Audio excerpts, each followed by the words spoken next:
ਜੋ ਸਵਾਗਤ ਹੈ ਤੁਹਾਡਾ ਜਮਾਤ 10ਵੀਂ 'ਚ। ਮੈਂ ਸੁਨੀਤਾ ਰਾਣੀ ਅੱਜ ਤੁਹਾਨੂੰ ਕਰਵਾਉਣ ਜਾ ਰਹੀ ਹਾਂ ਤੁਹਾਡੀ ਪੰਜਾਬੀ ਦੀ ਪਾਠ ਪੁਸਤਕ ਵੰਨਗੀ ਵਿੱਚੋਂ ਰਘੁਬੀਰ ਢੰਡ ਦੁਆਰਾ ਲਿਖੀ ਹੋਈ ਕਹਾਣੀ ਮੜੀਆਂ ਤੋਂ ਦੂਰ। ਤਾਂ ਚਲੋ ਬੱਚਿਓ, ਇਸ ਕਹਾਣੀ ਨੂੰ ਕਰਨ ਤੋਂ ਪਹਿਲਾਂ ਆਪਾਂ ਇੱਕ ਵਾਰੀ ਕਰ ਲੈਂਦੇ ਹਾਂ ਲੇਖਕ ਬਾਰੇ ਜਾਣ ਪਛਾਣ। ਰਘੁਬੀਰ ਢੰਡ ਦਾ ਜਨਮ 1 ਨਵੰਬਰ 1934 ਈਸਵੀ ਨੂੰ ਮਾਤਾ ਸ਼੍ਰੀਮਤੀ ਗੁਜਰੀ ਅਤੇ ਪਿਤਾ ਸ਼੍ਰੀ ਗੰਗਾ ਰਾਮ ਦੇ ਘਰ ਪਿੰਡ ਜੰਡਾਲੀ ਕਲਾਂ ਜ਼ਿਲ੍ਹਾ ਸੰਗਰੂਰ ਵਿਖੇ ਹੋਇਆ। ਉਹਨਾਂ ਨੇ MA ਇਤਿਹਾਸ ਪੰਜਾਬ ਯੂਨੀਵਰਸਿਟੀ ਚੰਡੀਗੜ੍ਹ ਤੋਂ ਕੀਤਾ। ਫਿਰ ਵਿਦੇਸ਼ ਇੰਗਲੈਂਡ ਰਹਿੰਦਿਆਂ PhD ਦੀ ਡਿਗਰੀ ਪ੍ਰਾਪਤ ਕੀਤੀ। ਇੰਗਲੈਂਡ ਦੀ ਖੁਸ਼ਹਾਲੀ ਪਿੱਛੇ ਜੋ ਦਰਦ ਅਤੇ ਵੇਦਨਾ ਉਹਨਾਂ ਨੇ ਮਹਿਸੂਸ ਕੀਤੀ ਉਸ ਨੂੰ ਬੜੇ ਕਲਾਪੂਰਨ ਢੰਗ ਨਾਲ ਆਪਣੀਆਂ ਕਹਾਣੀਆਂ ਵਿੱਚ ਪੇਸ਼ ਕੀਤਾ ਹੈ। ਉਹਨਾਂ ਦੀਆਂ ਕਹਾਣੀਆਂ ਵਿੱਚ ਵਿਦੇਸ਼ ਦੇ ਪਰਿਪੇਖ ਵਿੱਚ ਵੱਖ-ਵੱਖ ਵਿਅਕਤੀਆਂ ਵਿਚਲੀ ਦਵੰਦ ਦੀ ਖੂਬਸੂਰਤ ਪੇਸ਼ਕਾਰੀ ਹੈ। ਬੋਲੀ, ਧਰਤੀ, ਉਸ ਪਾਰ, ਕਾਇਆ ਕਲਪ, ਸ਼ਾਨੇ ਪੰਜਾਬ ਆਦਿ ਉਹਨਾਂ ਦੇ ਕਹਾਣੀ ਸੰਗ੍ਰਹਿ ਹਨ। ਭਾਸ਼ਾ ਵਿਭਾਗ ਪੰਜਾਬ ਵੱਲੋਂ ਉਸ ਪਾਰ ਕਹਾਣੀ ਸੰਗ੍ਰਹਿ 'ਤੇ ਉਹਨਾਂ ਨੂੰ ਪੁਰਸਕ੍ਰਿਤ ਕੀਤਾ ਗਿਆ। ਹੱਥਲੀ ਪਾਠ ਪੁਸਤਕ ਵਿੱਚ ਉਹਨਾਂ ਦੀ ਕਹਾਣੀ ਮੜੀਆਂ ਤੋਂ ਦੂਰ ਸ਼ਾਮਲ ਕੀਤੀ ਗਈ ਹੈ।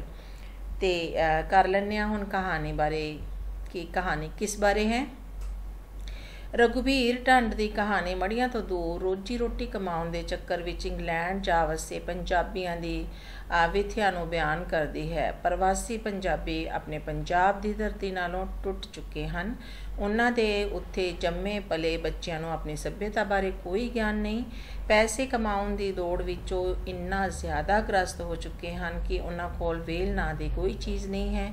ਇਸ ਪਦਾਰਥਕ ਦੌੜ ਵਿੱਚ ਇੱਕ ਸੰਵੇਦਨਸ਼ੀਲ ਵਿਅਕਤੀ ਜਿਹੜਾ ਹੈ ਉਹ ਇਕੱਲੇਪਨ ਦੇ ਸੰਤਾਪ ਨੂੰ ਬੁਰੀ ਤਰ੍ਹਾਂ ਭੋਗਦਾ ਹੈ। ਆਲੇ ਦੁਆਲੇ ਇੰਨਾ ਸੁੱਖ ਆਰਾਮ ਹੋਣ ਦੇ ਬਾਵਜੂਦ ਉਸ ਦੀ ਆਤਮਾ ਬੇਆਰਾਮ ਤੇ ਬੇਚੈਨ ਰਹਿੰਦੀ ਹੈ। ਇਸ ਕਹਾਣੀ ਦੀ ਮੁੱਖ ਪਾਤਰ ਮਾਸੀ ਇੰਗਲੈਂਡ ਵੱਸਦੇ ਆਪਣੇ ਪੁੱਤਰ ਕੋਲ ਤਰਲੇ ਮਿੰਨਤਾਂ ਕਰਕੇ ਆਉਂਦੀ ਹੈ। ਪਹਿਲਾਂ ਇੰਗਲੈਂਡ ਦਾ ਸੁੱਖ ਆਰਾਮ ਮਾਸੀ ਨੂੰ ਬਹੁਤ ਪ੍ਰਭਾਵਿਤ ਕਰਦਾ ਹੈ, ਪਰ ਕੁਝ ਸਮੇਂ ਬਾਅਦ ਹੀ ਮਾਸੀ ਘਬਰਾ ਜਾਂਦੀ ਹੈ ਜਦੋਂ ਉਸ ਨੂੰ ਪੁੱਤਰ ਕੋਲ ਉਸ ਨਾਲ ਗੱਲ ਕਰਨ ਦਾ ਸਮਾਂ ਨਹੀਂ ਹੁੰਦਾ, ਕਿਉਂਕਿ ਉਹ ਦੋਵੇਂ ਕੰਮਾਂ ਕਾਰਾਂ ਵਿੱਚ ਮਸਰੂਫ ਹੁੰਦੇ ਹਨ। ਉਸ ਦੇ ਪੋਤੇ ਪੋਤੀਆਂ ਨੂੰ ਵੀ ਦਾਦੀ ਨਾਲ ਕੋਈ ਮੋਹ ਪਿਆਰ ਨਹੀਂ ਹੈ। ਇੰਜ ਮਾਸੀ ਅਜਿਹੇ ਵਾਤਾਵਰਨ ਵਿੱਚ ਘੋਰ ਉਦਾਸੀ ਦੇ ਖੂਹ ਵਿੱਚ ਡਿੱਗ ਜਾਂਦੀ ਹੈ। ਅੰਤ ਆਪਣੇ ਪੁੱਤਰ ਦੇ ਦੋਸਤ ਦੀਆਂ ਮਿੰਨਤਾਂ ਕਰਕੇ ਕਹਿੰਦੀ ਹੈ ਕਿ ਉਹ ਉਸ ਨੂੰ ਕਿਵੇਂ ਨਾ ਕਿਵੇਂ ਇੰਡੀਆ ਵਾਪਸ ਭਿਜਵਾ ਦੇਵੇ। ਉਹ ਇੰਗਲੈਂਡ ਬਾਰੇ ਕਹਿੰਦੀ ਹੈ, ਇਹ ਤਾਂ ਮੜੀਆਂ ਤੋਂ ਵੀ ਦੂਰ ਦੀ ਕੋਈ ਸ਼ੈ ਹੈ। ਮੜੀਆਂ ਵਿੱਚ ਤਾਂ ਫੇਰ ਵੀ ਚੜ੍ਹਦੀ ਧੁੱਪ ਆਉਂਦੀ ਹੈ, ਵਗਦੀ ਹੈ ਅਤੇ ਪੰਛੀ ਚਹਿਕਦੇ ਨੇ। ਤਾਂ ਚਲੋ ਬੱਚਿਓ, ਕਰਦੇ ਹਾਂ ਆਪਾਂ ਰਘੁਬੀਰ ਢੰਡ ਦੀ ਦੁਆਰਾ ਲਿਖੀ ਹੋਈ ਇਹ ਕਹਾਣੀ ਨੂੰ ਡਿਟੇਲ ਦੇ ਵਿੱਚ। ਹਾਲੇ ਮਸਾਂ 9 ਵਜੇ ਹੋਣਗੇ ਕਿ ਟੈਲੀਫੋਨ ਦੀ ਘੰਟੀ ਵੱਜਣੀ ਸ਼ੁਰੂ ਹੋ ਗਈ। ਐਨੇ ਸਵਖਤੇ ਹੌਲ ਜਿਹਾ ਪੈਣ ਲੱਗ ਪਿਆ। ਸੁੱਖ ਹੋਵੇ ਪਤਨੀ ਨੂੰ ਪੁੱਤ ਧੀ ਰਾਜੀ ਖੁਸ਼ੀ ਆਪਣੇ ਕੰਮਾਂ 'ਤੇ ਪਹੁੰਚ ਗਏ ਹੋਣ। ਟੈਲੀਫੋਨ ਚੁੱਕਣ ਤੋਂ ਪਹਿਲਾਂ ਮੈਂ ਬੋਲ ਕੇ ਆਖਿਆ, ਸੁੱਖ ਰੱਖੀ, ਤੇ ਟੈਲੀਫੋਨ ਚੁੱਕਿਆ। ਹੈਲੋ ਬੇਟਾ, ਮੈਂ ਮਾਸੀ ਹਾਂ, ਤੂੰ ਮੇਰੇ ਕੋਲ ਆ ਸਕਨੇ? ਕਿਉਂ ਨਹੀਂ ਮਾਸੀ ਜੀ, ਤੁਸੀਂ ਹੁਕਮ ਕਰੋ, ਮੈਂ ਨਾ ਆਵਾਂ? ਉਂਝ ਸੁੱਖ ਤਾਂ ਹੈ, ਫਿਕਰ ਵਾਲੀ ਗੱਲ ਤੇ ਕੋਈ ਨਹੀਂ ਬੇਟਾ, ਮੈਂ ਬਹੁਤ ਉਦਾਸ ਹਾਂ, ਬਸ ਹੁਣੇ ਆਇਆ। ਆਖ ਮੈਂ ਟੈਲੀਫੋਨ ਰੱਖ ਦਿੱਤਾ। ਫਿਕਰ ਵਾਲੀ ਗੱਲ ਤਾਂ ਕੋਈ ਨਹੀਂ। ਇਹ ਗੱਲ ਮਾਸੀ ਤੂੰ ਖੂਬ ਕਹੀ ਕਿ ਇੰਗਲੈਂਡ ਵਿੱਚ ਇਸ ਤੋਂ ਵੱਡੀ ਫਿਕਰ ਵਾਲੀ ਗੱਲ ਵੀ ਕੋਈ ਹੋ ਸਕਦੀ ਹੈ ਕਿ ਕੋਈ ਬੰਦਾ ਉਦਾਸ ਹੋਵੇ। ਇਹ ਤਾਂ ਬਿਲਕੁਲ ਅਜਿਹੀ ਗੱਲ ਹੈ ਜਿਵੇਂ ਇੰਡੀਆ ਵਿੱਚ ਕੋਈ ਤੁਹਾਨੂੰ ਟੈਲੀਫੋਨ ਕਰੇ ਕਿ ਜੇ ਤੂੰ ਨਾ ਆਇਆ ਤਾਂ ਸਾਡੇ ਰੋਟੀ ਨਹੀਂ ਪੱਕਣੀ। ਇਹ ਵੱਖਰੀ ਗੱਲ ਹੈ ਕਿ ਜਿਸ ਨੂੰ ਰੋਟੀ ਦਾ ਸੰਸਾ ਹੋਵੇ, ਟੈਲੀਫੋਨ ਉਹਦੀ ਮਾਰ ਵਿੱਚ ਨਹੀਂ ਹੁੰਦਾ। ਰੋਟੀ ਨਾ ਪੱਕਣ ਨਾਲ ਸਰੀਰ ਮਰ ਜਾਂਦਾ ਹੈ ਤੇ ਉਦਾਸੀ ਨਾਲ ਰੂਹ ਤੜਫ ਮਰ ਜਾਂਦੀ ਹੈ। ਮੈਂ ਤਿਆਰ ਹੁੰਦਾ ਤੇ ਤੁਰਿਆ ਜਾਂਦਾ। ਮਾਸੀ ਦੀ ਉਦਾਸੀ ਦੀ ਕਲਪਨਾ ਕਰਦਾ ਆਪ ਉਦਾਸ ਹੋ ਗਿਆ। ਮਾਸੀ ਦਾ ਪੁੱਤ ਬਲਵੰਤ ਰਾਏ ਕੁਝ ਮਹੀਨੇ ਪਹਿਲਾਂ ਜਦੋਂ ਇੰਡੀਆ ਆ ਗਿਆ ਸੀ ਤਾਂ ਮਾਸੀ ਜਾਣੇ ਉਹਦੀ ਮਾਂ ਉਸ ਨੂੰ ਤੱਤੀਆਂ ਸੁਣਾਉਣ ਲੱਗੀ। ਰੁੜ ਜਾਣਿਆ, ਤੈਨੂੰ 25 ਸਾਲ ਹੋ ਗਏ ਵਲੈਤ ਰਹਿੰਦੇ ਨੂੰ। 24 ਕੁੜੀਆਂ ਅਤੇ ਮੁੰਡਾ ਵੀ ਉੱਥੇ ਹੀ ਜੰਮੇ ਪਲੇ ਤੇ ਜਵਾਨ ਹੋਏ। ਰੰਨ ਦਾ ਹੀ ਬਣ ਕੇ ਰਹਿ ਗਿਆ ਇਹਨਾਂ ਲੋਕਾਂ ਦੇ ਮੁੰਡਿਆਂ ਨੇ ਆਪਣੀਆਂ ਮਾਵਾਂ ਕਿੰਨੀ ਵਾਰ ਬੁਲਾਈਆਂ। ਤੈਨੂੰ ਕੋਈ ਸ਼ਰਮ ਹੈ ਨਹੀਂ? ਆਂਢਣਾ ਗੁਆਂਢਣਾ ਮੈਨੂੰ ਬੋਲੀ ਮਾਰਦੀਆਂ ਨੇ। ਕੀ ਮੂੰਹ ਵਿਖਾਵਾਂ ਉਹਨਾਂ ਨੂੰ। ਮਾਵਾਂ ਦਾ ਕੀਤਾ ਤਾਂ ਪੁੱਤ ਸਾਰੀ ਉਮਰ ਨਹੀਂ ਦੇ ਸਕਦੇ। ਤੇਰਾ ਭਾਰ ਚੁੱਕਿਆ, ਜਨਮ ਪੀੜਾ ਸਹੀਆਂ, ਤੇਰਾ ਗੰਦ ਹੁੰਝਿਆ, ਆਪ ਗਿੱਲੇ ਥਾਂ ਪਈ ਤੇ ਤੈਨੂੰ ਸੁੱਕੀ ਥਾਂ ਪਾਇਆ, ਪਰ ਤੂੰ ਮੈਨੂੰ ਇੱਕ ਵਾਰ ਵੀ ਇੰਗਲੈਂਡ ਨਾ ਦਿਖਾਇਆ। ਉਹ ਭੁੱਖਾ ਭੁੱਬਾ ਮਾਰ ਰੋਣ ਲੱਗ ਪਈ। ਆਪਣੀ ਮਾਂ ਦੀ ਦਰਦਨਾਕ ਖਾਹਿਸ਼ ਸੁਣ ਬਲਵੰਤ ਰਾਏ ਉਹਦੇ ਨਾਲ ਲੱਗ ਮੰਜੇ 'ਤੇ ਬਹਿ ਗਿਆ। ਉਹਦੀਆਂ ਅੱਖਾਂ ਪੁੰਝੀਆਂ ਤੇ ਗਲਵਕੜੀ ਪਾ ਆਖਣ ਲੱਗਿਆ, ਬੇਬੀ ਤੁਹਾਨੂੰ ਹਿੰਦੁਸਤਾਨੀਆਂ ਨੂੰ ਸਿੱਧੀ ਤੇ ਸਪਸ਼ਟ ਗੱਲ ਕਰਨੀ ਪਤਾ ਨਹੀਂ ਕਦੋਂ ਆਵੇਗੀ। ਇੰਜ ਘੇਰ ਕੇ ਗੱਲ ਕਰਦੇ ਹੋ ਜਿਵੇਂ ਤਮਾਕੂ ਦੇ ਖੇਤ 'ਚ ਸਹਾ ਕੱਢਣਾ ਹੋਵੇ। ਤੂੰ ਇੰਗਲੈਂਡ ਜਾਣਾ ਏ, ਬਸ ਗੱਲ ਖਤਮ, ਤੈਨੂੰ ਮੈਂ ਨਾਲ ਲੈ ਜਾਵਾਂਗਾ। ਤੇ ਮਾਸੀ ਜਾਣੇ ਬਲਵੰਤ ਰਾਏ ਦੀ ਮਾਂ ਇੰਗਲੈਂਡ ਆ ਗਈ। ਹਾਂ, ਉਸਨੇ ਇੰਗਲੈਂਡ ਆਉਣ ਤੋਂ ਪਹਿਲਾਂ ਆਪਣੀਆਂ ਸਹੇਲੀਆਂ ਕੋਲ ਦੌਰ ਤੀਰ ਲਾ ਦੱਸਿਆ, ਭੈਣੋ ਕਿਸੇ ਦਾ ਤਾਂ ਇੱਕ ਅੱਧਾ ਹੋਵੇਗਾ, ਮੇਰੇ ਤਾਂ ਸੁੱਖ ਨਾਲ 5 ਸਰਵੰਨੇ। ਵਲੈਤ ਪੁੱਜਦਿਆਂ ਸਾਰ ਪਹਿਲੇ ਐਤਵਾਰ ਨੂੰ ਅਸੀਂ ਬਲਵੰਤ ਰਾਏ ਤੇ ਉਹਦੀ ਪਤਨੀ ਬਿੰਦੂ, ਉਹਨਾਂ ਦੇ 3 ਬੱਚਿਆਂ ਅਤੇ ਖਾਸ ਮਹਿਮਾਨ ਮਾਸੀ ਨੂੰ ਖਾਣੇ 'ਤੇ ਸੱਦਿਆ। ਕਿਆ ਬਾਤਾਂ ਸਨ ਮਾਸੀ ਦੀਆਂ, ਐਨੀ ਸੋਹਣੀ ਔਰਤ। ਜੀ ਕੀਤਾ ਕਿ ਬਲਵੰਤ ਨੂੰ ਆਖਾਂ, ਤੂੰ ਬਈ ਕਿਹਦੇ 'ਤੇ ਗਿਆ? ਕਣਕ 'ਚ ਕਾਂਗਿਆਰੀ।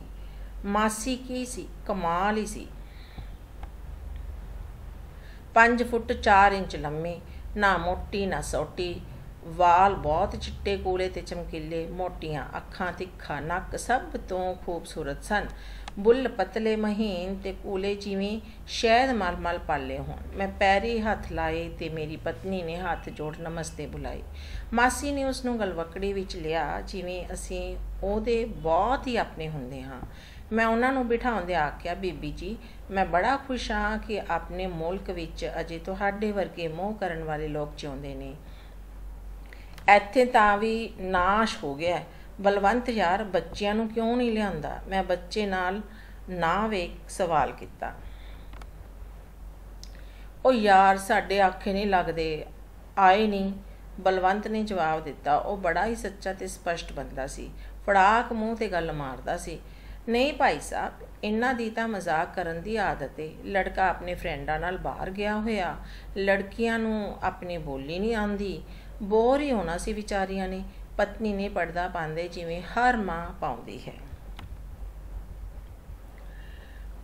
ਇਸੇ ਮਿਲਣੀ ਵਿੱਚ ਅਸੀਂ ਮਾਸੀ ਨੂੰ ਬੀਬੀ ਜੀ ਦੀ ਥਾਂ ਮਾਸੀ ਜੀ ਆਖਣ ਲੱਗ ਪਏ। ਦਰਅਸਲ ਉਹਦੇ ਇੱਕ ਦੋ ਸ਼ਬਦ ਵੰਝਿਆਂ ਡਿੰਗੀ ਆਦਿਕ ਮੇਰੀ ਪਤਨੀ ਨੇ ਨੋਟ ਕਰਦਿਆਂ ਆਖਿਆ, ਤੁਸੀਂ ਤਾਂ ਉੱਧਰ ਪਾਕਿਸਤਾਨ ਦੇ ਆਏ ਲੱਗਦੇ ਹੋ। ਹਾਂ ਧੀਏ, ਰਾਵਲਪਿੰਡੀਓਂ। ਮੇਰੇ ਮਾਤਾ ਜੀ ਵੀ ਰਾਵਲਪਿੰਡੀ ਦੇ ਨੇ। ਫੇਰ ਤੇ ਤੂੰ ਮੇਰੀ ਬਣਾਉਣੀ ਹੋਈ ਕਿ? ਹਾਂ ਮਾਸੀ ਜੀ, ਪਹਿਲੀ ਮਿਲਣੀ ਵਿੱਚ ਹੀ ਸਾਡਾ ਮਾਸੀ ਨਾਲ ਅੰਤਾਂ ਦਾ ਮੋਹ ਹੋ ਗਿਆ। ਮਾਸੀ ਦੇ ਪੁੱਤਰ ਬਲਵੰਤ ਰਾਏ ਨੇ ਆਪਣੇ ਸਪਸ਼ਟ ਸੁਭਾਅ ਅਨੁਸਾਰ ਸਪਸ਼ਟ ਗੱਲ ਕੀਤੀ। ਵੇਖੋ ਬੀਬੀ ਜੀ, ਅਸੀਂ ਤਾਂ ਕੁੱਤੇ ਦੀ ਮੌਤ ਮਰਨ ਵਾਲੇ ਲੋਕ ਹਾਂ। ਸਵੇਰੇ 6 ਵਜੇ ਸ਼ਾਪ ਖੋਲ੍ਹਦੇ ਹਾਂ, ਸ਼ਾਮ ਨੂੰ 9-10 ਵਜੇ ਬੰਦ ਕਰਦੇ ਹਾਂ, ਘਰ ਪਰਤ ਅੱਧ ਸੁੱਤੇ ਹੀ ਰੋਟੀ ਖਾਂਦੇ ਹਾਂ। ਤੁਸੀਂ ਆਪਣਾ ਦਿਲ ਆਪ ਹੀ ਲਾਉਣਾ ਹੈ। ਜੇ ਕਦੇ ਉਦਾਸ ਹੋਵੋ ਤਾਂ ਇਹਨਾਂ ਨੂੰ ਫੋਨ ਕਰ ਲੈਣਾ, ਇਹ ਤੁਹਾਡੀ ਖਬਰਸਾਰ ਲੈ ਲੈਣਗੇ। ਬੰਦੇ ਚੰਗੇ ਨੇ, ਨਾਲੇ ਇਹਨਾਂ ਕੋਲ ਵਕਤ ਹੈ। ਕਿਉਂ ਪੁੱਤਰ ਕੋਈ ਕੰਮ ਧੰਦਾ ਨਹੀਂ ਕਰਦੇ? ਮਾਸੀ ਨੇ ਸਾਨੂੰ ਸਵਾਲ ਕੀਤਾ, ਜਿਸ ਦਾ ਸਾਡੀ ਥਾਂ ਉਹਦੇ ਪੁੱਤਰ ਨੇ ਹੀ ਜਵਾਬ ਦਿੱਤਾ। ਕੰਮ ਤਾਂ ਕਰਦੇ ਨੇ, ਪਰ ਸਾਡੇ ਵਾਂਗ ਕੁੱਤੇ ਦੀ ਮੌਤ ਨਹੀਂ ਮਰਦੇ। ਨੌਕਰੀ ਪੇਸ਼ਾ ਲੋਕ ਨੇ, 9 ਵਜੇ ਜਾਂਦੇ ਨੇ ਤੇ 5 ਵਜੇ ਘਰ। ਸ਼ਨੀਚਰ ਐਤ ਦੀਆਂ ਪੂਰੀਆਂ 2 ਛੁੱਟੀਆਂ। ਇਹੋ ਜਿਹੇ ਲੋਕ ਸਾਡੇ ਲਈ ਤੇ ਵਿਹਲੇ ਹੀ ਹੁੰਦੇ ਨੇ। ਮਾਸੀ ਦਾ ਸੁਭਾਅ ਬਹੁਤ ਮਿਲਾਪੜਾ ਤੇ ਮਿੱਠਾ ਸੀ। ਅਸੀਂ ਤਾਂ ਉਸਨੇ ਮੁੱਲ ਹੀ ਲੈ ਲਏ। ਅਗਲਾ ਐਤਵਾਰ ਆਇਆ ਤਾਂ ਅਸੀਂ ਮਾਸੀ ਨੂੰ ਪੁੱਛਿਆ ਕਿ ਗੁਰਦੁਆਰੇ ਜਾਵੋਗੇ ਕਿ ਮੰਦਰ? ਮਾਸੀ ਨੇ ਜਵਾਬ ਦਿੱਤਾ, ਪੁੱਤਰ ਕੋਈ ਫਰਕ ਨਹੀਂ, ਦੋਵਾਂ ਥਾਂ ਚੱਲਾਂਗੇ। ਸਵੇਰੇ ਗੁਰਦੁਆਰੇ, ਸ਼ਾਮੀ ਮੰਦਰ। ਮਾਸੀ ਜੀ, ਇਹੋ ਜਿਹੇ ਮਹਾਨ ਲੋਕ ਤਾਂ ਘੱਟ ਹੀ ਵੇਖੇ ਨੇ ਜਿਹੜੇ ਗੁਰਦੁਆਰੇ ਤੇ ਮੰਦਰ ਦੋਵਾਂ ਥਾਵਾਂ 'ਤੇ ਜਾਣ। ਤੁਸੀਂ ਤਾਂ ਕਮਾਲ ਕਰ ਦਿੱਤੀ। ਨਹੀਂ ਬੇਟਾ, ਇਹ ਫਰਕ ਵਾਲੀ ਬਿਮਾਰੀ ਤਾਂ ਹੁਣੇ ਚੱਲੀ ਹੈ। ਉੱਧਰ ਸਾਡੇ ਪਾਕਿਸਤਾਨ ਵਿੱਚ ਤਾਂ ਹਿੰਦੂਆਂ ਨੂੰ ਗੁਰੂ ਘਰ ਨਾਲ ਬੜਾ ਪਿਆਰ ਸੀ। ਉਹ ਇੱਕ ਪੁੱਤਰ ਨੂੰ ਤਾਂ ਸਿੱਖ ਜ਼ਰੂਰ ਬਣਾਉਂਦੇ ਸਨ। ਮੈਨੂੰ ਮਾਸੀ ਦੀ ਗੱਲ ਬਹੁਤ ਚੰਗੀ ਲੱਗੀ। ਇਸ ਵਿੱਚ ਲੁਕੀ ਨੇਕ ਭਾਵਨਾ ਨੇ ਮੈਨੂੰ ਕੀਲ ਲਿਆ। ਬਗੀਚੀ ਵਿੱਚ ਭਾਂਤ ਦੇ ਫੁੱਲ ਲਹਿਰਾ ਰਹੇ ਹੋਣ ਤਾਂ ਬਗੀਚੀ ਦੀ ਆਭਾ ਨੂੰ 4 ਚੰਨ ਲੱਗ ਜਾਂਦੇ ਨੇ। ਮੈਂ ਸੋਚਿਆ, ਮੈਂ ਤੇ ਮੇਰੀ ਪਤਨੀ ਮਾਸੀ ਨੂੰ ਗੁਰਦੁਆਰੇ ਤੇ ਮੰਦਰ ਲੈ के जाण लई ਤਿਆਰ ਹੋ ਗਏ। ਬਲਵੰਤ ਤੇ ਉਹਦੀ ਪਤਨੀ ਉਹਨਾਂ ਦੇ ਲੜਕੇ ਤੇ ਦੋਹਾਂ ਧੀਆਂ ਨੂੰ ਆਖਿਆ, ਬਈ ਮਾਂ ਤਾਂ ਤੁਹਾਡੀ ਹੈ, ਤੁਸੀਂ ਵੀ ਨਾਲ ਸੰਗਤ ਕਰੋ। ਬਲਵੰਤ ਰਾਏ ਨੇ ਫਿਰ ਖਰੀ ਤੇ ਸਪਸ਼ਟ ਗੱਲ ਕਰਦਿਆਂ ਜਵਾਬ ਦਿੱਤਾ, ਭਾਈ ਸਾਹਿਬ ਐਤਵਾਰ ਨੂੰ ਸਾਨੂੰ ਸਿਰਫ 4 ਘੰਟੇ ਵੇਲੇ ਮਿਲਦੇ ਨੇ। ਉਹੀ ਸਮਾਂ ਸਾਡੀ ਜ਼ਿੰਦਗੀ ਦਾ ਸੁਰਗ ਹੁੰਦਾ ਹੈ, ਜਿਸ ਵਿੱਚ ਨਹਾ ਧੋ ਲੈਂਦੇ ਹਾਂ, ਮਨਮਰਜ਼ੀ ਦੀ ਤਾਜ਼ੀ ਰੋਟੀ ਖਾ ਲੈਂਦੇ ਹਾਂ ਤੇ ਸੋ ਲੈਂਦੇ ਹਾਂ। ਇਹ ਸੁਰਗ ਸਾਥੋਂ ਨਾ ਖੋ। ਠੀਕ ਹੈ, ਨਹੀਂ ਖੋਂਦਾ ਤੂੰ ਬਈ ਅਨੰਤ। ਚੱਲ ਮੰਦਰ ਗੁਰਦੁਆਰੇ ਯਾਰ, ਮਾੜੀ ਮੋਟੀ ਆਪਣੀ ਸੱਭਿਅਤਾ ਦਾ ਪਤਾ ਲੱਗੇਗਾ। ਮੈਂ ਉਹਨਾਂ ਦੇ ਲੜਕੇ ਨੂੰ ਆਖਿਆ, ਸੌਰੀ ਅੰਕਲ ਜੀ, ਮੈਂ ਆਪਣੀ ਫਰੈਂਡਾਂ ਨਾਲ ਆਲਰੇਡੀ ਪ੍ਰੋਗਰਾਮ ਬਣਾਇਆ ਹੋਇਆ। ਉਂਝ ਵੀ ਮੈਨੂੰ ਸਮਝ ਨਹੀਂ ਪੈਂਦੀ ਕਿ ਉਹ ਕੀ ਕਹਿੰਦੇ ਨੇ, ਬਹੁਤ ਬੋਰ ਹੋ ਜਾਂਦਾ। ਤੂੰ ਭਾਈ ਅਨੀਤਾ, ਮੈਂ ਅੰਕਲ ਜੀ ਅੱਜ ਟੈਲੀ ਵੇਖਣਾ। ਤੂੰ ਭਾਈ ਮੀਰਾ। ਅਖੀਰ ਮੈਂ ਉਹਨਾਂ ਦੀ ਭਲੀ ਮਾਨਸ ਜਿਹੀ ਕੁੜੀ ਨੂੰ ਪੁੱਛਿਆ, ਮੈਂ ਅੰਕਲ ਜੀ ਨਾ ਜਾਵਾਂ ਤਾਂ ਤੁਸੀਂ ਮਾਨਤਾ ਨਹੀਂ ਕਰੋਗੇ। ਮੈਨੂੰ ਮੰਦਰ ਗੁਰਦੁਆਰੇ ਜਾਣਾ ਚੰਗਾ ਨਹੀਂ ਲੱਗਦਾ। ਪਿਛਲੇ ਸਮੇਂ ਦੀਆਂ ਨਾ ਸਮਝ ਆਉਣ ਵਾਲੀਆਂ ਗੱਲਾਂ ਕਰਦੇ ਨੇ। ਘਰ ਹੀ ਠਹਿਰਾਂਗੀ ਤੇ ਮੰਮੀ ਦੀ ਹੈਲਪ ਕਰਾਂਗੀ।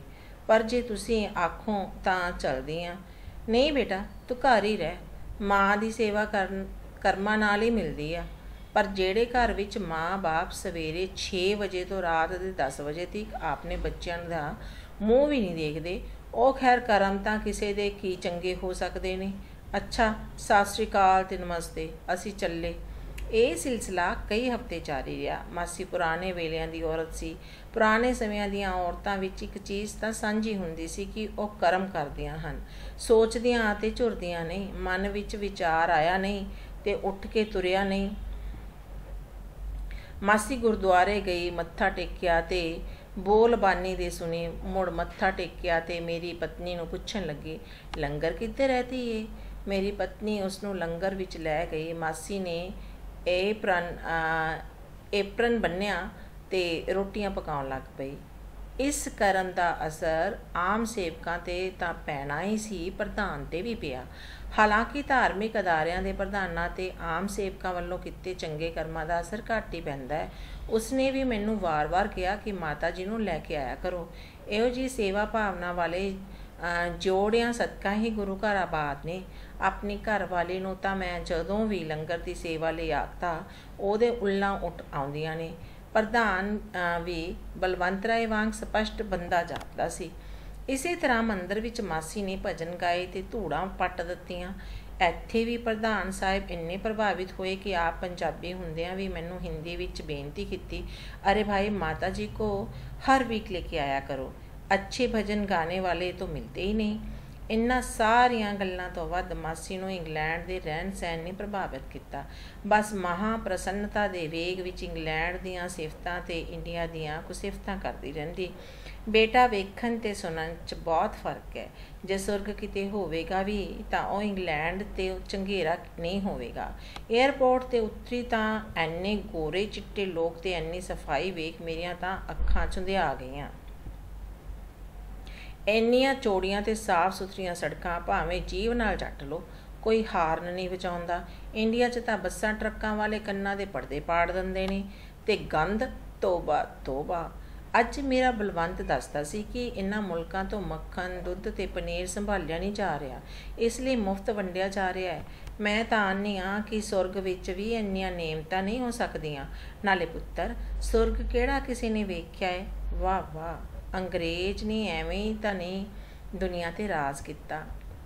ਪਰ ਮਾਸੀ ਜੀ, ਅਸੀਂ ਤਾਂ ਮੱਖਣ ਦੀ ਥਾਂ ਮਾਰਜਰੀਨ ਖਾਂਦੇ ਹਾਂ ਤਾਂ ਕਿ ਮੋਟੇ ਨਾ ਹੋ ਜਾਈਏ। ਦੁੱਧ ਵੀ ਬਹੁਤ ਚਰਬੀ ਵਧਾਉਂਦਾ ਹੈ, ਇਸੇ ਲਈ ਘੱਟ ਕਰੀਮ ਵਾਲਾ ਦੁੱਧ ਪੀਂਦੇ ਹਾਂ, ਮੇਰੀ ਪਤਨੀ ਨੇ ਕਿਹਾ। ਮਾਸੀ ਮੇਰੀ ਪਤਨੀ ਨੂੰ ਝਈ ਲੈ ਕੇ ਪਈ, ਤਾਂਿਓ ਤਾਂ ਫਾਂਕੜ ਪਈ ਲੱਗਦੀ ਏ। ਦੁੱਧ ਮੱਖਣ ਤਾਂ ਰਿਸ਼ੀਆਂ ਮੁਨੀਆਂ ਤੇ ਮਹਾਰਾਜਿਆਂ ਦੀ ਖੁਰਾਕ ਸੀ, ਜਿਹੜੇ ਵੇਦ ਤੇ ਗ੍ਰੰਥ ਲਿਖਦੇ ਸਨ ਤੇ ਯੁੱਧ ਕਰਦੇ ਸਨ। ਨਾ ਮੇਰੀ ਧੀ, ਖਾਇਆ ਪੀਆ ਕਰ। ਇਹ ਜਿਹੜੀਆਂ ਤੇਰੀਆਂ ਮੋਢਿਆਂ ਅਤੇ ਤ੍ਰਿਕਲ 'ਚ ਪੀੜਾਂ ਪੈਂਦੀਆਂ ਨੇ ਨਾ, ਜੇ ਇਹਨਾਂ ਵਿੱਚ ਨਾ ਚੱਕੀਆਂ ਜਾਣ, ਜੇ ਦਿਨਾਂ ਵਿੱਚ ਨਾ ਚੱਕੀਆਂ ਜਾਣ ਤਾਂ ਮੈਨੂੰ ਫੜ ਲਵੀਂ। ਉਹ ਤਾਂ ਠੀਕ ਹੈ ਮਾਸੀ ਜੀ, ਪਰ ਵੇਖੋ ਮੌਸਮ ਕਿੰਨਾ ਭੈੜਾ ਰਹਿੰਦਾ ਹੈ। ਸਾਰਾ ਦਿਨ ਕੈਦੀਆਂ ਵਾਂਗ ਅੰਦਰ ਤਾੜੇ ਰਹਿੰਦੇ ਆ। ਮੈਂ ਆਖਿਆ। ਮਾਸੀ ਨੂੰ ਮੇਰੀ ਗੱਲ ਬਹੁਤ ਬੁਰੀ ਲੱਗੀ। ਬੋਲੀ, ਕੀ ਹੋਇਆ ਇਹ ਮੌਸਮ ਨੂੰ? ਗਰਮੀ ਦਾ ਤਾਂ ਨਾਂ ਨਿਸ਼ਾਨ ਨਹੀਂ ਇੱਥੇ। ਇੰਡੀਆ ਦੀ ਗਰਮੀ ਸ਼ਾਇਦ ਤੁਸੀਂ ਭੁੱਲ ਗਏ ਹੋ। ਤੋਬਾ ਮੇਰੇ ਰਾਮ, ਇਨਸਾਨ ਸੁੱਕਦੇ ਕਾਲਾ ਭੂਤ ਬਣ ਜਾਂਦਾ। ਸਰਦੀਆਂ ਵਿੱਚ ਹਮੇਸ਼ਾ ਵਿਆਹੀਆਂ ਫਟੀਆਂ ਰਹਿੰਦੀਆਂ ਨੇ। ਅੱਧੀ ਰਾਤ ਤੀਕਰ ਢਿੱਡ 'ਚ ਗੋਡੇ ਲੈ ਕੇ ਪੈਂਦੇ ਆ ਤਾਂ ਕਿਤੇ ਜਾ ਕੇ ਪੈਰ ਜ਼ਰਾ ਗਰਮ ਹੁੰਦੇ ਨੇ। ਜ਼ਰਾ ਬਰਸਾਤਾਂ ਲੱਗ ਜਾਣ ਤਾਂ ਚਿੱਕੜ ਹੀ ਚਿੱਕੜ। ਮੱਛਰ ਇੰਨੇ ਕਿ ਹੁਣ ਇੰਡੀਆ ਵਿੱਚ ਘਰ ਘਰ ਮਲੇਰੀਏ ਦੇ ਰੋਗੀ ਪਏ ਰਹਿੰਦੇ ਨੇ। ਅੰਦਰ ਕਿਉਂ ਤਾੜੇ ਰਹੋ? ਐਨੇ ਸੋਹਣੇ ਮਕਾਨ, ਗਲੀਚੇ, 24 ਘੰਟੇ ਗਰਮ ਪਾਣੀ, ਭਾਵੇਂ ਚੁਬੱਚੇ ਭਰ ਭਰ ਨਹਾਓ। ਗੈਸ ਤੇ ਹੀਟਰ ਤੇ ਕੁੱਕਰ, ਟੈਲੀਵਿਜ਼ਨ, ਵੀਡੀਓ ਤੇ ਕਮਰੇ ਕਮਰੇ ਵਿੱਚ ਟੇਪ ਰਿਕਾਰਡਰਾਂ, ਬਾਹਰ ਕਾਰਾਂ। ਬਹਿਸ਼ਤ ਵਿੱਚ ਵੀ ਇਹੋ ਜਿਹੇ ਸੁੱਖ ਨਹੀਂ ਜੇ ਹੋਣੇ। ਸ਼ੁਕਰ ਕਰ ਪੁੱਤਰ, ਸ਼ੁਕਰ। ਜੇ ਇੰਡੀਆ 'ਚ ਹੁੰਦਾ ਤਾਂ ਮਸਾਂ ਕਿਤੇ ਸਕੂਟਰੀ ਜੁੜਨੀ ਸੀ, ਉਹ ਵੀ ਜੇ ਦੋਵੇਂ ਕੰਮ ਕਰਦੇ ਹੁੰਦੇ। ਜਦੋਂ ਦੀ ਮਾਸੀ ਇੰਗਲੈਂਡ ਆਈ ਸੀ, ਹੋਰ ਦੀ ਹੋਰ ਹੋ ਗਈ ਸੀ। ਉਹ ਇੰਗਲੈਂਡ ਦੀ ਇੱਥੋਂ ਤੀਕ ਦੀਵਾਨੀ ਹੋ ਗਈ ਸੀ ਕਿ ਇੱਕ ਦਿਨ ਮੈਨੂੰ ਤੇ ਮੇਰੀ ਪਤਨੀ ਨੂੰ ਆਖਣ ਲੱਗੀ, ਬੇਟਾ, ਮੈਂ ਤਾਂ ਬਲਵੰਤ ਨੂੰ ਆਖਣ ਲੱਗੀ, ਜ਼ਰਾ ਝਿਜਕਦੀ ਹਾਂ, ਤੁਸੀਂ ਮੌਕਾ ਵੇਖ ਕੇ ਗੱਲ ਕਰਨਾ। ਜੇ ਉਹ ਮੈਨੂੰ ਪੱਕੇ ਤੌਰ 'ਤੇ ਇੱਥੇ ਰੱਖ ਲਵੇ ਤਾਂ ਮੇਰੀ ਵੀ ਅੰਤਲੀ ਉਮਰ ਸੁਰਗ ਵਿੱਚ ਕੱਟ ਜਾਵੇਗੀ। ਜਦੋਂ ਵਾਪਸ ਜਾਣ ਦਾ ਖਿਆਲ ਜਾਂਦਾ ਹੈ ਨਾ ਤਾਂ ਹੌਲ ਪੈਣ ਲੱਗ ਪੈਂਦਾ ਹੈ। ਫਿਰ ਹੌਲੀ ਹੌਲੀ ਉਹਦੇ ਬਾਊ ਜੀ ਵੀ ਆ ਜਾਣਗੇ। ਸਾਡਾ ਦੋਵਾਂ ਦਾ ਜਹਾਨ ਤੇ ਆਣਾ ਸੁਫਲਾ ਹੋ ਜਾਏਗਾ। ਪਰਮਾਤਮਾ ਤੁਹਾਨੂੰ ਭਾਗ ਲਾਵੇ। ਇੱਕ ਦਿਨ ਮੈਂ ਬਿਮਾਰ ਹੋ ਗਿਆ ਤੇ ਘਰ ਵਿੱਚ ਇਕੱਲਾ ਪਿਆ ਪਿਆ ਅੱਕ ਗਿਆ।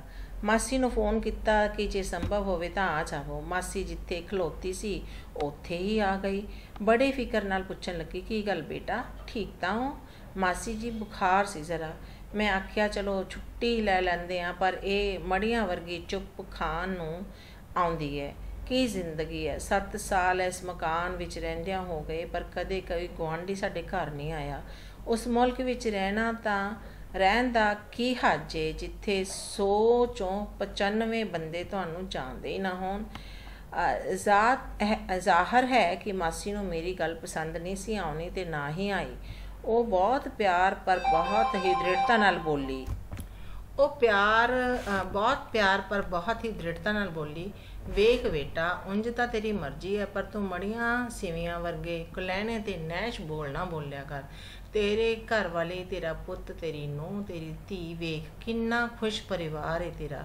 ਸਭ ਤੋਂ ਵੱਡੀ ਗੱਲ ਇਹ ਹੈ ਕਿ ਇੰਗਲੈਂਡ ਵਰਗੇ ਸੁਰਗ 'ਚ ਬੈਠਾ ਹੈ। 100 ਵਾਰ ਧਰਤੀ ਨਮਸਕਾਰ ਪੁੱਤਰ।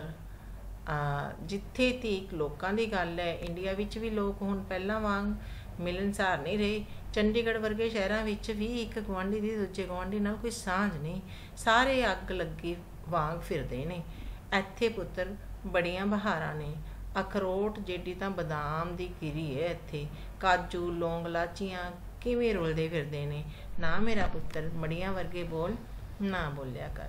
ਪਰ ਅੱਜ ਮਾਸੀ ਨੂੰ ਕੀ ਹੋ ਗਿਆ ਸੀ? ਉਹ ਤੇ ਉਦਾਸ ਜਾਪ ਰਹੀ ਸੀ। ਮੈਂ ਹੁਣ ਤੁਰਿਆ ਜਾ ਰਿਹਾ ਸਾਂ ਅਤੇ ਮਾਸੀ ਦੇ ਘਰ ਤੋਂ ਬਹੁਤ ਦੂਰ ਨਹੀਂ ਸਾਂ। ਇਸ ਵਿੱਚੋਂ ਲਿੰਟਨ ਰੋਡ 'ਤੇ ਪੈ ਗਿਆ ਸੀ। ਕਿਣਮਿਣ ਹੋ ਰਹੀ ਸੀ। ਹਲਕੀ ਹਲਕੀ ਧੁੰਦ ਦੀ ਚਾਦਰ ਦੀ ਚੁੰਬ ਮਾਰੇ ਮਕਾਨਾਂ ਦੀਆਂ ਕਤਾਰਾਂ ਇੰਝ ਖਲੋਤੀਆਂ ਸਨ ਜਿਵੇਂ ਕਿਸੇ ਆਦਮਖੋਰ ਦਿਓ ਦਾ ਪਹਿਰਾਵਾ ਹੋਵੇ। ਸਿਰਫ ਘਰ ਖਲੋਤੇ ਸਨ, ਬੰਦੇ ਦੀ ਜਾਤ ਤੱਕ ਨਜ਼ਰ ਨਹੀਂ ਸੀ ਆ ਰਹੀ। ਐਨੇ ਸੋਹਣੇ ਘਰ ਬੰਦੇ ਦੀ ਜਾਤ ਬਿਨਾਂ ਕਿੰਨੇ ਭਿਆਨਕ ਲੱਗ ਰਹੇ ਸਨ। ਕਾਲੀ ਛੱਤ ਦੀ ਟੀਸੀ ਤੇ ਇੱਕ ਕਾਲੇ ਪੰਛੀ ਨੇ ਧੌਣ ਚੁੱਕੀ ਤੇ ਉੱਡ ਗਿਆ। ਚੁੱਪ ਹੋਰ ਵੀ ਭਿਆਨਕ ਹੋ ਗਈ। ਮੈਂ ਘੰਟੀ ਵਜਾਈ ਤਾਂ ਮਾਸੀ ਨੇ ਇੱਕਦਮ ਬੂਹਾ ਖੋਲ੍ਹ ਦਿੱਤਾ, ਜਿਵੇਂ ਮੈਨੂੰ ਹੀ ਉਡੀਕ ਰਹੀ ਹੋਵੇ।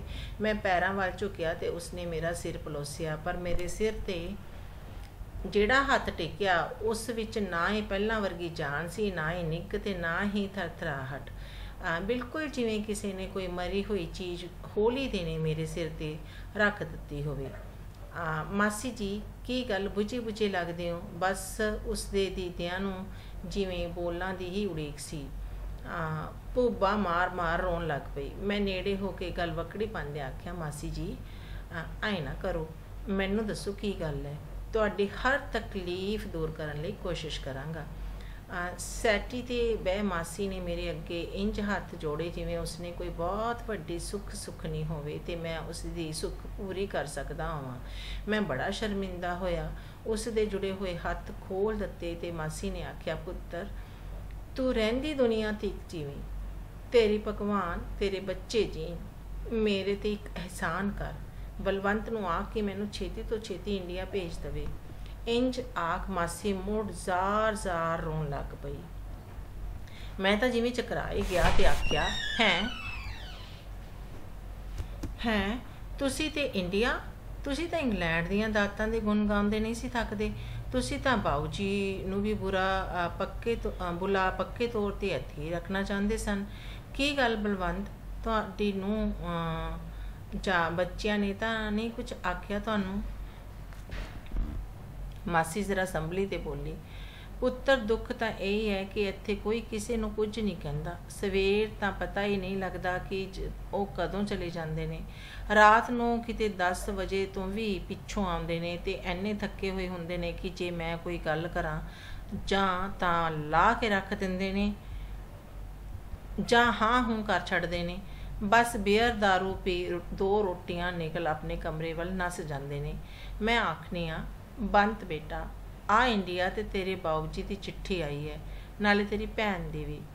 बस बेदिली जी नाल आख देवेगा, बीबी तू ही जवाब दे देवीं, मेरे कोल पढ़न दा वक्त नहीं है। तुसी मासी जी अपनी नूंह नाल गलबात करया करो, ਉਹਦੇ नाल दुकान ते चले जाया करो। औरतां नाल औरतां दी बड़ी सांझ हुंदी है। मैं मासी नूं इस भव सागर चों कड्ढण लई सुझाव दित्ता। मासी हसी, उदास ते व्यंगमई हासा ते आखण लगी, वेख पुत्तर गल कीती दूर चली जाती है। ये कोई नौ है, इसकी सिर्फ शक्ल ही इंडियन ने, बाकी सब कुछ गोरियां तो भी भैड़ा है। एने कदी मेरे पैरों नूं हथ नहीं लाया, कदे नहीं आख्या कि बीबी कोई अपनी सभ्यता ता मान मर्यादा बारे गल सुनाओ। एक दिन कहे कहाए मैनू दुकान ते तां लै गई, पर पिछले पासे एक खुरे जिन्नी थां सी जिथे मैनू 15 घंटे ताड़े रखिया। साह घुट गया मेरा। औंतरी कैद विच पता नहीं लोग किवें रह लैंदे ने भाई। तां फिर पोते पोतियां नाल दिल परचाया करो, मूल नालों ब्याज प्यारा हुंदा है। मासी दे बुल्लां ते फिर दुख भरी ते व्यंगमई मुस्कान तड़फी।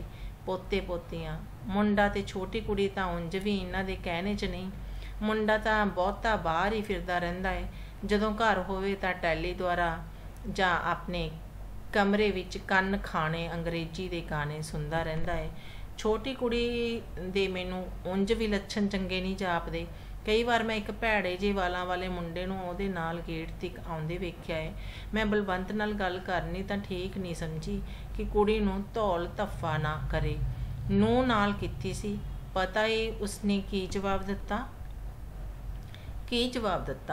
आखण लगी, बीबी इंडिया दा मुंडा तां साडियां कुड़ियां ने लैना नहीं, साडे कोल मुंडे लभण दा वक्त नहीं, सगों चंगा है कि आपे लभ लैणगियां। की आखदी मैं बस चुपचाप सुनी लई ते पी गई, पर सारी रात अपने आप विच रिझदी रही।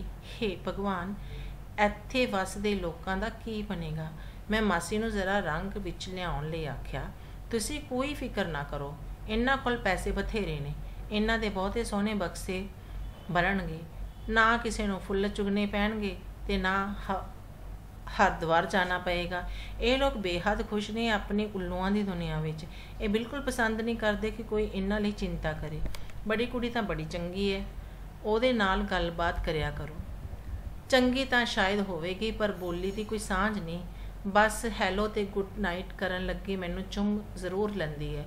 घड़े को कालजे विच ठंड पै जाती है। बस मुड़ उही चुप ते उदासी जे घंटियां वधी नहीं टुटदी। मासी दीयां गल्लां तो मैं उसकी हालत दा अंदाजा ला बड़ा फिक्रमंद हुंदा जा रहा सा। कोई ना कोई तां रुझेवां चाहीदा है, इंज तां पागल हो जावेगी विचारी। इसे हालत दे हल लई मैं कुछ ना कुछ पुछी दसी जा रहा सा। बच्चों लिए खाना बनाया करो, नाले स्वाद लैणगे, नाले तुहाडा वक्त कट जाया करेगा। मासी डाढे दुख नाल बोली, 5 जनियां दे 50 राह ने, कोई किसी नूं खिचल ही नहीं दिंदा।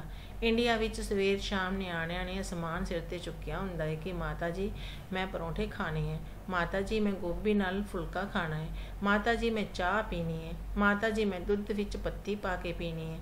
पर इत्थे किचन विच वड़दे ने ते डब्बियां चों ਕਾਰਨਫਲੈਕਸ ਪਲੇਟ ਵਿੱਚ ਪਾ ਵਿੱਚ ਦੁੱਧ ਦੀ ਬੋਤਲ ਉਲਟ ਖਾ ਕੇ ਉਹ ਜਾਂਦੇ ਨੇ, ਜਾਂ ਮਾਸ ਮੱਛੀ ਤਲ ਖਾਈ ਜਾਂਦੇ ਨੇ। ਮੇਰਾ ਤਾਂ ਪੁੱਤਰ ਧਰਮ ਭ੍ਰਿਸ਼ਟ ਕਰ ਛੱਡਿਆ ਸੋ।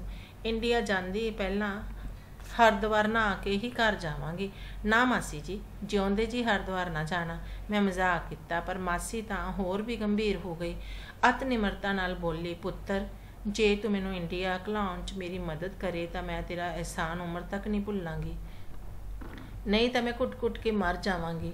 आख वो मुड़ जार जार रोन लग पई। मैं मासी दियां अखां पूंझियां, ਉਹਦੀਆਂ ਅੱਖਾਂ ਵਿੱਚ ਤਾਂ ਸਰਚ मरिया पिया सी। मेरिया अपनियां अखां भर आईयां। तसल्ली दिंदे आख्या, मासी जी कोई फिक्र ना करो, हुण तुहानूं इंडिया जाना चाहिए, नहीं तो तुहानूं ये मड़ियां वर्गी एक गल निकल जाएगी। मैं मासी नूं अखां पुंझण लई टिशू फड़ाया। मेरे वल्लों दरसाई हमदर्दी ते तसल्ली नाल मासी जरा संभल गई ते अपने आप विच आउंदी आखण लगी, पुत्तर मैं तां मर के वेख लिया।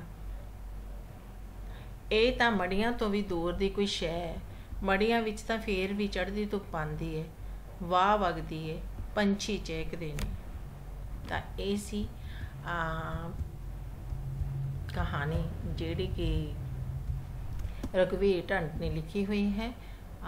ਉਮੀਦ ਕਰਦੀ ਹਾਂ ਕਿ ਤੁਸੀਂ ਇਹ ਵੀਡੀਓ ਐਂਡ ਤੱਕ ਦੇਖੀ ਹੋਏਗੀ ਅਤੇ ਤੁਹਾਨੂੰ ਸਮਝ ਆ ਗਈ ਹੋਏਗੀ ਕਿ ਕਿਸ ਤਰ੍ਹਾਂ ਅਸੀਂ ਜਿਹੜੇ ਵਿਦੇਸ਼ ਹੈ ਉਹਨਾਂ ਦੇ ਰਹਿਣੀ ਬਹਿਣੀ ਦੀ ਚਕਾਚੌਂਧ ਵਿੱਚ ਆ ਕੇ ਚਲੇ ਤਾਂ ਜਾਂਦੇ ਹਾਂ ਉੱਥੇ, ਪਰ ਉੱਥੇ ਬਜ਼ੁਰਗ ਲੋਕਾਂ ਦਾ ਕੁਛ ਵੀ ਨਹੀਂ ਬਣਦਾ, ਕਿਉਂਕਿ ਇੰਡੀਆ ਦੇ ਵਿੱਚ ਜੋ ਸੰਸਕਾਰ ਨੇ ਕਿ ਆਪਣੇ ਮਾਤਾ ਪਿਤਾ ਨੂੰ ਸਮਾਂ ਜ਼ਰੂਰ ਦੇਣਾ ਚਾਹੀਦਾ ਹੈ, ਉਹਨਾਂ ਦੀ ਇੱਜ਼ਤ ਕਰਨੀ ਚਾਹੀਦੀ ਹੈ। ਬਾਹਰ ਜਾ ਕੇ ਬੱਚੇ ਬਹੁਤ ਹੀ ਪਦਾਰਥਕਵਾਦ ਹੋ ਜਾਂਦੇ ਨੇ ਅਤੇ ਉਹ ਸਿਰਫ ਪੈਸੇ ਕਮਾਉਣ ਦੇ ਵਿੱਚ ਹੀ ਜਿਹੜੇ ਆ ਰੁੱਝੇ ਰਹਿੰਦੇ ਨੇ। ਉਹਨਾਂ ਦਾ ਖਾਣ ਪੀਣ ਵੀ ਜਿਹੜਾ ਹੁੰਦਾ ਵੈਸਟਰਨ ਕਲਚਰ ਵਾਲਾ ਹੋ ਜਾਂਦਾ ਹੈ ਅਤੇ ਬਜ਼ੁਰਗ ਜਿਹੜੇ ਉੱਥੇ ਜਾ ਕੇ ਖੁਸ਼ ਨਹੀਂ ਹੁੰਦੇ। ਤਾਂ ਸਾਨੂੰ ਇਹੀ ਕਹਾਣੀ ਤੋਂ ਇਹ ਸਿੱਖਿਆ ਮਿਲਦੀ ਹੈ ਕਿ ਚਾਹੇ ਸਾਡੇ ਬਜ਼ੁਰਗ ਜਿਵੇਂ ਵੀ ਹੋਣ, ਸਾਨੂੰ ਉਹਨਾਂ ਦੀ ਜਿਹੜੀ ਹੈ ਇੱਜ਼ਤ ਕਰਨੀ ਚਾਹੀਦੀ ਹੈ, ਕਿਉਂਕਿ ਮਾਪਿਆਂ ਦੀ ਇੱਜ਼ਤ ਕਰਦੇ ਹੋ ਤਾਂ ਕਹਿੰਦੇ ਨੇ ਕਿ ਇੱਥੇ ਹੀ ਤੁਹਾਨੂੰ ਪਰਮਾਤਮਾ ਦੇ ਦਰਸ਼ਨ ਹੋ ਜਾਂਦੇ ਨੇ, ਨਹੀਂ ਤਾਂ ਫਿਰ ਜ਼ਿੰਦਗੀ ਇੰਝ ਲੱਗਦੀ ਹੈ ਜਿਵੇਂ ਮੜੀਆਂ ਤੋਂ ਵੀ ਤੁਸੀਂ ਦੂਰ ਬੈਠੇ ਹੋ। ਤਾਂ ਉਮੀਦ ਕਰਦੀ ਹਾਂ ਤੁਹਾਨੂੰ ਇਹ ਕਹਾਣੀ ਜਿਹੜੀ ਆ ਸਮਝ ਆ ਗਈ ਹੋਵੇਗੀ। ਮਿਲਦੇ ਹਾਂ ਇਸ ਦੇ ਅਭਿਆਸ ਦੇ ਪ੍ਰਸ਼ਨ ਉੱਤਰ ਨਾਲ ਆਪਣੀ ਨੈਕਸਟ ਵੀਡੀਓ ਦੇ ਵਿੱਚ। ਤਦ ਤੱਕ ਸਤਿ ਸ਼੍ਰੀ ਅਕਾਲ, ਰੱਬ ਰਾਖਾ।